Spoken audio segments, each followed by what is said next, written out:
Wow, that's such a cool idea to build. Why didn't I figure it out myself? Let's learn how to build a mob statue. Round 1. Today I decided to build a creeper, but not a regular green creeper, a special one. One half will be normal green like all creepers in Minecraft, and the other half will be bony like a creeper skeleton. Never built something like this before, but the idea seems interesting. Going to be like a creeper mutant or zombie creeper where you can see bones and insides. Starting with the front legs, because any statue is better built from bottom to top. The left front leg I will make from lime wool and black wool. Why these blocks exactly? Because creepers in the game are green with dark spots all over their body, and lime wool perfectly captures that bright green shade. Black wool is needed for those same dark pixels that are on the creeper texture. Wool is generally a good material for mob statues because it is matte and does not shine, just like mob skin in the game. The right front leg I will make from completely different materials. Here I use quartz and white terracotta because this is the bone side of my creeper. Bones are usually white or light gray color, and quartz works great for this. It has a slight shine and looks like polished bone. White terracotta is more matte and subdued, so together these two materials create an interesting texture that looks like a real skeleton. Look, the left leg is already done, and it turned out green with black pixels, just like a real creeper from the game. Every block is in its place, and if you look closely you can see that same pattern with spots. The right leg looks like a bone, white, smooth, and a bit creepy. The contrast between the two sides is already noticeable, and these are just the legs. It gets more interesting from here. Now I need to build the back legs of the creeper using the same principle.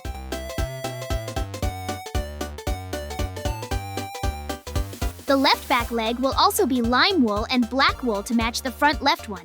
The right back leg from quartz and white terracotta like the front right one.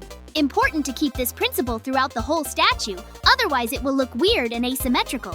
Although the whole idea is weird anyway, but there should be logic in the madness.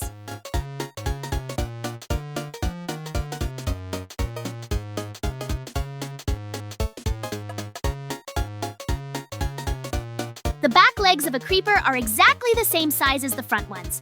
This is because creepers in Minecraft have 4 absolutely identical legs.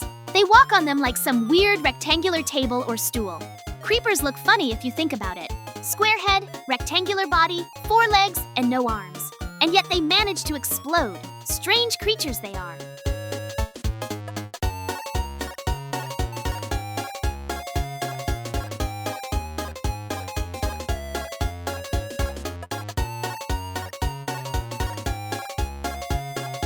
Done! Now my creeper has all 4 legs. 2 green ones on the left and 2 bony ones on the right. The border runs right down the middle like someone cut a creeper in half and turned one half into a skeleton. Already looks interesting enough and creepy. But this is just the beginning. Still got the body and head ahead, and that is where the interesting part is. Now time to build the body of the creeper. It is located above the legs and connects them to the head. The left half of the body I will completely fill with lime wool to make it bright green and solid.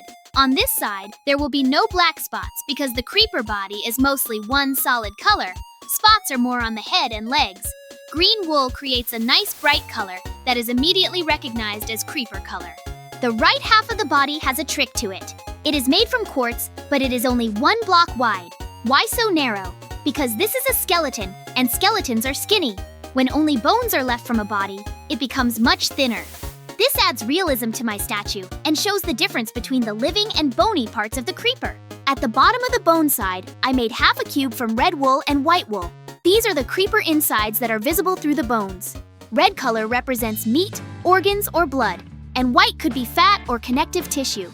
Do not know exactly what is inside creepers, maybe gunpowder, but it looks creepy enough and anatomical. Such small detailed elements make the whole statue more interesting. Body is done, and now you can see the full picture. On the left, the creeper looks alive and healthy. On the right, only skeleton remains with insides showing through. The transition between sides is sharp, right down the center, which creates a strong visual effect. Now all that is left is to build the most important part, the head. The creeper head is its calling card, starting to build the left part of the head from lime wool and black wool. The creeper head is big and square. That is one of its most recognizable features. On it is located the famous creeper face with sad eyes and a downturned mouth. Black wool is perfect for eyes and mouth, and lime wool for the rest. Placing blocks carefully so the face is recognizable and proportional. Here is where the eyes will be, 2 black squares next to each other. and below is the mouth, which looks like an upside-down letter T. This face is known to every Minecraft player and even those who never played. The creeper became an icon of the game, and its face is used everywhere from t-shirts to toys. And now, half of this face is on my statue. On the right, I make the creeper skull from quartz.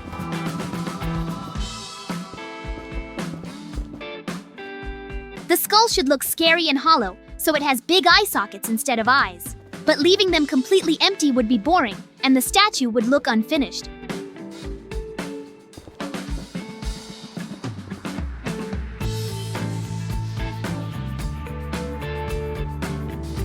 So inside the eye sockets, I fill the space with white wool and pink wool.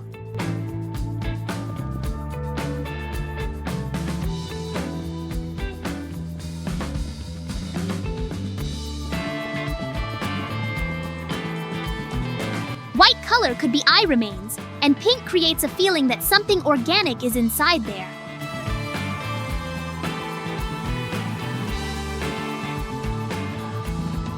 The pink color in the eye sockets looks a bit creepy, like brain remains or some glowing substance. This adds depth to the skull and makes it less flat.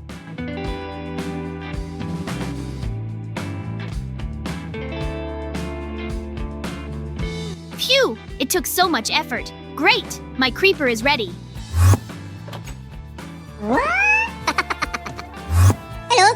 Hey, Banana Kid. Look, I built it. Do you like? No. What? Is this not how you imagined the skeleton of a creeper? Oh. It's a pity, but I tried so hard. Maybe then you'll try to build the best mob statue yourself? Yay! They ran to the place. This is where your building will be. Are you ready? Yahoo! Then go ahead. Round 2. Banana Kid starts his round and I see he is going to build something tall. He pulls out obsidian and starts placing blocks vertically upward, going really high, straight up into the sky. Oh, I think I understand. This is an Enderman. Of course, who else could be this tall and black? Banana Kid chose obsidian for the Enderman legs, and that is actually a very smart material choice for this kind of statue. Obsidian is one of the darkest blocks in the game. It is almost completely black with a slight purple tint. This is perfect for an Enderman because Endermen are also black with a slight purple hue. Enderman's skin in the game is exactly that color, dark and mysterious. Plus, obsidian is very strong. Even explosions cannot break it, so the statue will be sturdy. Not that it matters in creative mode, but still. The Enderman legs are turning out very long, and that is correct. Endermen are known for their incredibly long limbs. They are the tallest regular mobs in the game, not counting bosses like the Ender Dragon or Wither. An Enderman is about 3 blocks tall, and most of that height is in the legs. Banana Kid is capturing this feature well in his statue. Watching Banana Kid place block after block, going higher and higher. The legs are already so long that from below the statue looks like 2 huge black columns. Endermen are probably scary because of these disproportionately long legs. When something like that teleports to you at night, anyone would be scared. Banana Kid clearly understands Enderman proportions and is building them correctly. Now, Banana Kid moves on to the body and head. He builds an outline first, making a frame from obsidian, marking where the body and head boundaries will be. This is a good method for building large statues. First, you make the frame, then fill it with blocks. This way, it is much easier not to get confused with proportions and not make something too big or too small. The outline shows that the Enderman body will be narrow and rectangular. This is correct. In the game, Endermen have very thin bodies. They look like walking sticks, thin and elongated. The head is also elongated and rectangular, shaped like a box. Banana Kid is clearly following the original mob design. Sometimes I think he just randomly places blocks, but no, he knows what he is doing. Banana Kid starts filling the empty spaces inside the outline. The body fills with obsidian, block by block. The Enderman becomes 3-dimensional and completely black. This is no longer just a frame, but a real 3-dimensional figure. Obsidian works perfectly for this because it creates a feeling of density and mass. The statue looks solid and imposing, like a real giant Enderman. Now he fills the head with the same obsidian. The Enderman head in the game is fairly large relative to the body, and Banana Kid maintains this proportion.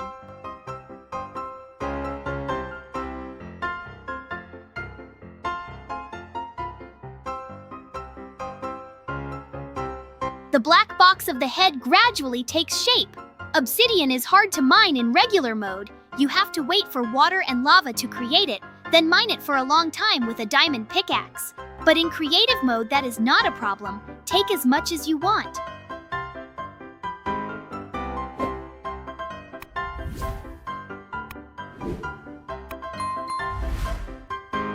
In front on the head, Banana Kid builds the Enderman eyes from purple concrete and magenta concrete.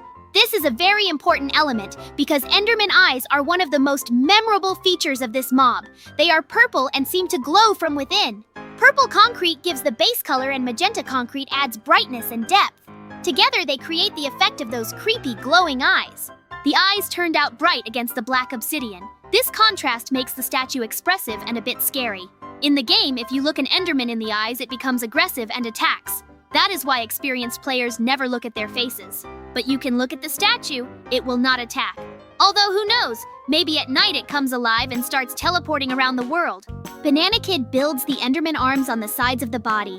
The arms are also very long like the legs. That is a characteristic feature of Enderman. But interestingly, the arms are pointing forward, not hanging down along the body like usual. In the game, Endermen usually keep their arms down unless they are carrying some block. So this Enderman is carrying something. Interesting what Banana Kid has planned. The arms are stretched forward as if holding something invisible. The space between the palms is empty, but clearly something should be there. Banana Kid always adds some twist to his builds, waiting for the surprise. Maybe there will be a grass block. Endermen love stealing dirt and grass blocks. Or something else with Banana Kid you never know ahead of time. Oh, I get it. Banana Kid is building a whole house in the Enderman hands. This is genius, seriously. Endermen in the game are known for stealing blocks and moving them from place to place. They take dirt, sand, grass, and other blocks, then place them somewhere random. But this Enderman stole not just a block, but a whole house. Large-scale theft right there. Banana Kid makes the house foundation from cobblestone. This is logical. Cobblestone is often used for foundations because it is strong and does not burn. A real sturdy foundation for a little house in the hands of a huge Enderman. The house looks tiny compared to the statue, which creates an interesting size contrast. The Enderman is like a giant holding a toy house. The house walls Banana Kid makes from diorite and oak planks. This is a classic combination of white stone and warm brown wood. Diorite adds brightness and cleanliness, and oak planks create a cozy, rustic look. Together, they look like the walls of a small European cottage. Banana Kid knows how to combine materials for a beautiful result. Got to give him credit. The windows Banana Kid makes from glass panes, not regular glass blocks. Glass panes are thinner and look neater in small builds. They create the illusion of real window frames. In a big house, this might not be as noticeable, but in such a small house, every detail matters. The little windows turned out cute and proportional. On top, Banana Kid builds a triangular roof from oak stairs. Stairs are perfect for creating sloped roofs because they already have an angled shape. When you place them in rows, you get a smooth slope. The roof from oak stairs matches the oak planks in the walls, creating a cohesive wooden look for the upper part of the house.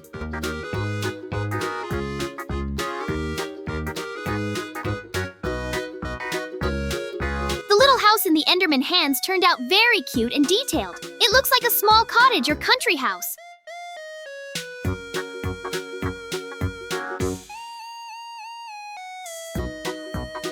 And now imagine, people were living in this house, and then a huge Enderman came and carried their house to another place. They wake up in the morning, look out the window, and it is not their village, but the end, another dimension. That would be quite a surprise. Banana Kid did great. The idea of a house in Enderman hands is very creative and funny. It shows the character of the mob on an enlarged scale. Endermen steal blocks and this one stole a whole house. A logical continuation of the idea. The statue turned out to be not just a statue, but a whole scene with a story. That is why I respect Banana Kid builds. They always have something special. Ta-da! Yay! Where did everyone run off to? Hey guys, what's all that noise? Banana Kid and I are building a mob statue, JJ, who did it better. Oh, both of your buildings look great, but I think it's up to the audience to decide who did the best. Yes, JJ, you're right. Maybe then you have comments on the construction of Banana Kid? If you're building a building in the hands of a huge Enderman, then you need to make it more meaningful. I could build an entire planet in his hands. I totally agree with you, JJ. Maybe you will build a mob statue. Okay, then let's run to the place as soon as possible. JJ, good luck to you. We'll wait in the house. But Thanks, guys. Then I'm starting. Round 3. Today, I will be building a blaze statue, and this will be a truly detailed work. The blaze is one of the most interesting and complex mobs in Minecraft from a design perspective. It lives in the nether, in fortresses, and has unique anatomy that differs from all other mobs. A blaze consists of a floating head with a body and multiple fire rods that rotate around it below. I will start with the lower part of the blaze, that same construction of rods that replaces its legs. In the game, these rods constantly rotate and create the impression that the blaze hovers above the ground through some fire magic. For the first rod, I use terracotta of several shades, namely regular terracotta, red terracotta, orange concrete, and yellow concrete. This will create a fiery gradient. The choice of these materials is not random. Terracotta has muted, earthy tones that combine well with bright concrete blocks. Red terracotta gives a deep red color, like coals in a fire. Orange concrete is bright and saturated, like the middle of a flame. Yellow concrete is the lightest, like the tips of fire. Together, they create a realistic color transition of fire from bottom to top. The gradient in natural fire works exactly this way: darker and redder at the bottom, lighter and more yellow at the top. This is related to temperature. The hotter part of the flame is closer to the fuel source. I am reproducing this effect in the statue, so the blaze rods look like real columns of fire. Fire physics helps make the statue more realistic. The first rod is done, but a blaze has many, about 12 in the game. Building each one by hand would be long and tedious. Plus, they might turn out slightly different. So I use the clone command to copy the already built rod. This is one of the most useful commands in Minecraft for large building projects. The clone command copies a selected area of blocks and pastes it in another location. This saves enormous amounts of time and guarantees that all copies will be absolutely identical. In professional building, such tools are invaluable. No need to reinvent the wheel every time you need a repeating element. Now, I paste copies of the rod at different heights and from different sides of the future statue center. This is an important point. In the game, blaze rods are positioned chaotically. They are not at the same height and not at equal distances from each other. They rotate around the blaze body at different levels, creating that same chaotic fire vortex below. I place the rods asymmetrically because in nature and in the game, perfect symmetry usually does not exist. If all the rods were at the same height and distance, the statue would look artificial and boring. Controlled chaos creates an impression of dynamics and movement, even in a static build. This is an important design principle. When you look at a blaze from below in the game, you see exactly this picture. Multiple fire columns at different levels, rotating and flickering. My task is to convey this feeling in the statue using only static blocks. Positioning the rods at different heights helps create depth and volume in the lower part of the blaze.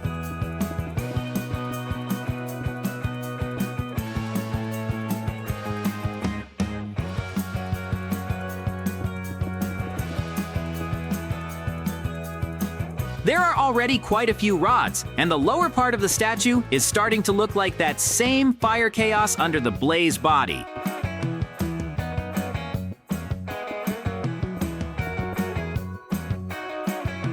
Each rod has its gradient from red to yellow, and together they create the impression of raging flames. This is the base on which the main blaze body will stand, or rather, hover.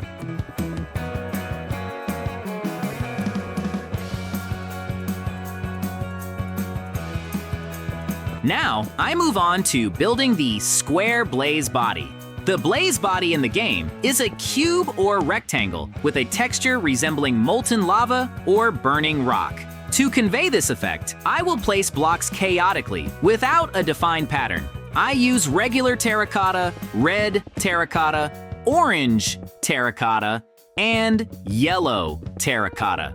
Random color placement on the blaze body creates the effect of flickering fire or flowing lava. In nature, lava is never a uniform color. It has hotter and cooler areas that differ in color.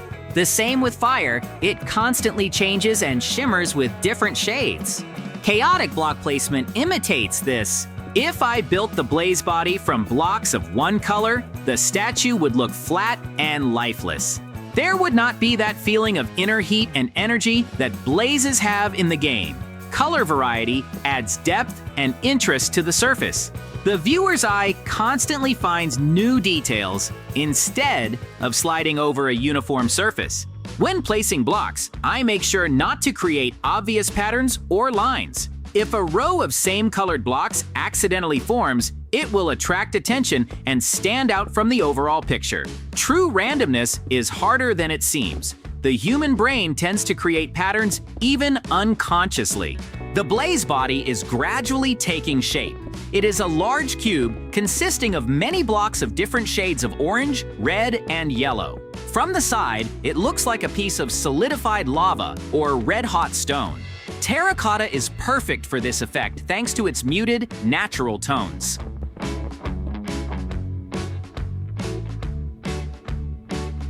It is important to understand why I use terracotta rather than wool or concrete for most of the body.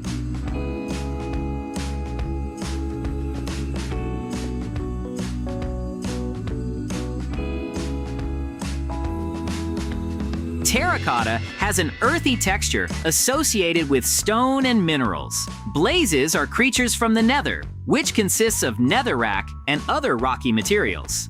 Terracotta better conveys this connection to the underground fire world.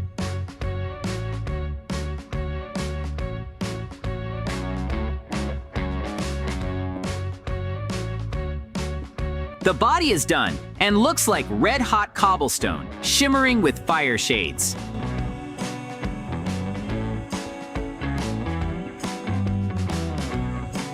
Now, time to move on to the blaze head, the most recognizable part of this mob.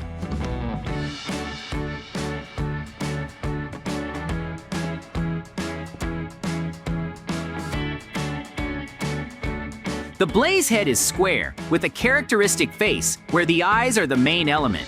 Blaze eyes are deep, dark, and seem to glow from within with an ominous light.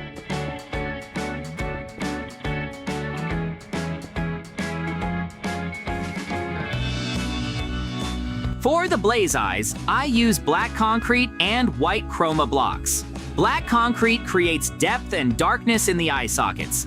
This is that same bottomless black color that makes the blaze gaze so frightening.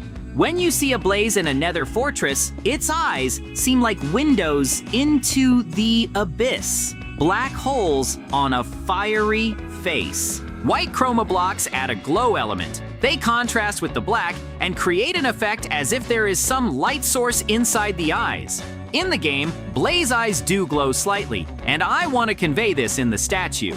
The contrast between deep black and bright white makes the eyes expressive and memorable. The eyes are done. Now I need to complete the upper half of the head.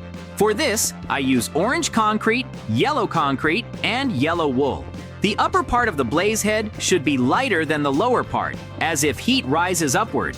This continues the same gradient principle I applied in the rods.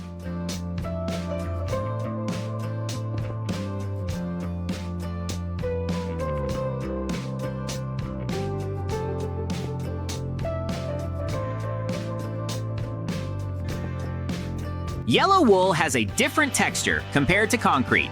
Wool is softer and less smooth, which creates visual contrast.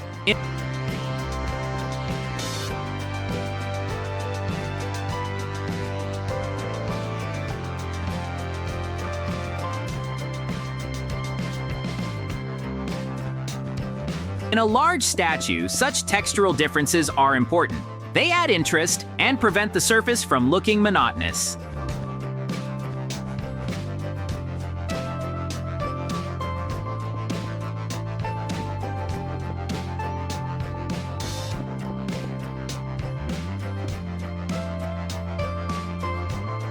Combining materials with different textures is an important design technique.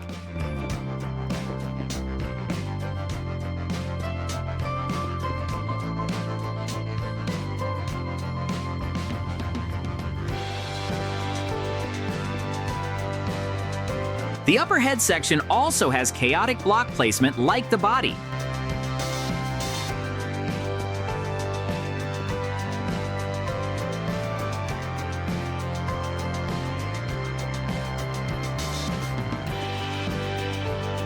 This maintains the overall statue style, where the fiery nature of the blaze is expressed through random mixing of warm colors.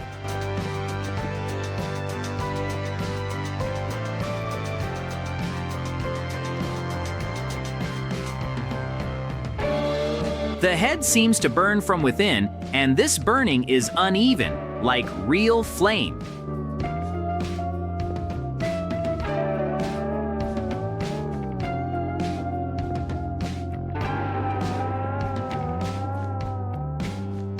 The head is fully done, and now the blaze statue looks almost finished. Fiery eyes look forward. The body of hot stone hovers above the chaos of rods. But I need to add a couple more rods on the sides to complete the composition.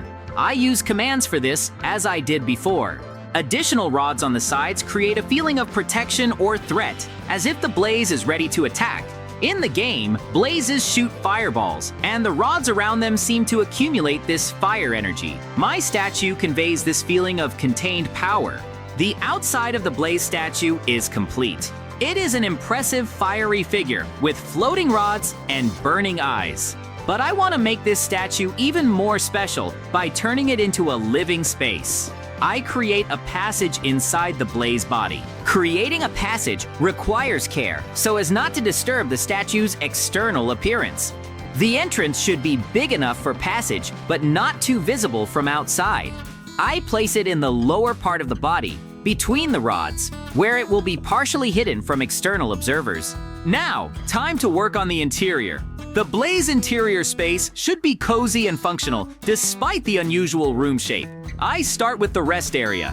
Next to the bed, I put a nightstand for storing small items. I place a lamp for lighting. The next decor element is anvils, with leaves on top. Now, I place wardrobes for clothes and shoes. Every home needs storage space, and wardrobes handle this task perfectly. Above the wardrobes, I add missing blocks to close the space up to the ceiling. This creates a finished look and does not allow dust to accumulate on top of the wardrobes. Closing the space above wardrobes is a detail that many skip when building interiors, but it is exactly such small things that distinguish thoughtful design from careless work. Every element should be in its place, without random holes and gaps.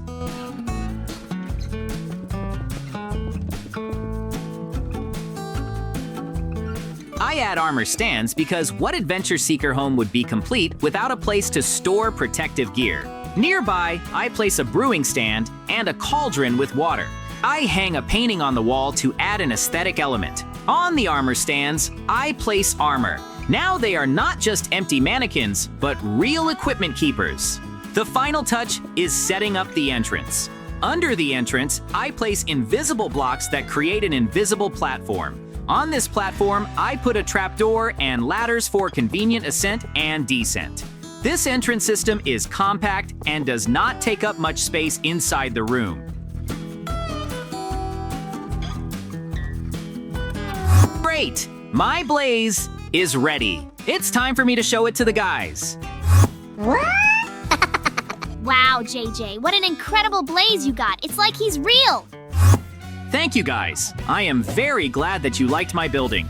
Friends, be sure to write in the comments whose building you liked the most. Well, I think it's time for us to finish. Yes, JJ, you're right. Subscribe and like. Bye-bye.